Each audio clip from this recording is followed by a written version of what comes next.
প্রতিকূল আবহাওয়ার কারণে ইরানের প্রেসিডেন্ট ইব্রাহিম রাইসিকে বহনকারী একটি হেলিকপ্টার আজ রবিবার দেশটির উত্তর পশ্চিমাঞ্চলে বিধ্বস্ত হয়েছে। প্রচন্ড বৃষ্টির কারণে উদ্ধার কাজ ব্যাহত হচ্ছে বলেও জানা গেছে।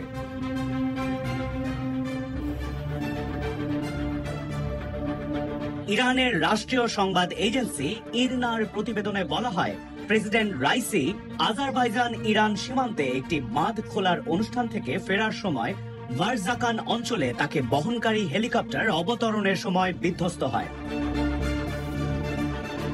এখন প্রশ্ন উঠছে, ইব্রাহিম রাইসির মৃত্যু হলে কে হবেন ইরানের প্রেসিডেন্ট? ইব্রাহিম রাইসি 2021 সালে নির্বাচনে জয়লাভ করে ইরানের প্রেসিডেন্ট নির্বাচিত হন। 63 বছর বয়সী কট্টরপন্থী রাইসি এর আগে দেশের বিচার বিভাগের নেতৃত্ব দিয়েছেন। ইরানের সর্বোচ্চ নেতা আয়াতুল্লাহ খামেনির সম্ভাব্য উত্তরসূরি হিসেবেই দেখা হয় তাকে। তার বিরুদ্ধে মার্কিন নিষেধাজ্ঞাও আরোপ আছে। রাইসির শাসনামলে ইরান পর্যাপ্ত ইউরেনিয়াম সমৃদ্ধ হয়েছে, যার মাধ্যমে নিউক্লিয়ার অস্ত্র তৈরি করা সম্ভব। ইউক্রেনের বিরুদ্ধে ইরান রাশিয়াকে অস্ত্র দিয়ে সহায়তা করছে বলেও ধারণা করা হয়। পাশাপাশি চলমান গাজা সংকটের মধ্যে খুবই সম্প্রতি ইসরায়েলের ওপর ব্যাপক ড্রোন ও ক্ষেপণাস্ত্র হামলা চালিয়েছে ইরান।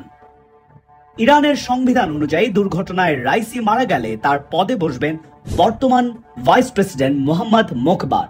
তবে এক্ষেত্রে দেশটির সর্বোচ্চ নেতার অনুমোদনের প্রয়োজন পড়বে।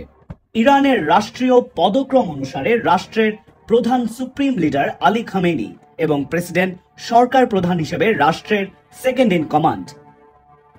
ইন কমান্ড মারা গেলে প্রথম ভাইস প্রেসিডেন্ট তাৎক্ষণিক দায়িত্ব গ্রহণ করবেন এবং 50 দিনের মধ্যে নতুন প্রেসিডেন্ট নির্বাচন দেবেন।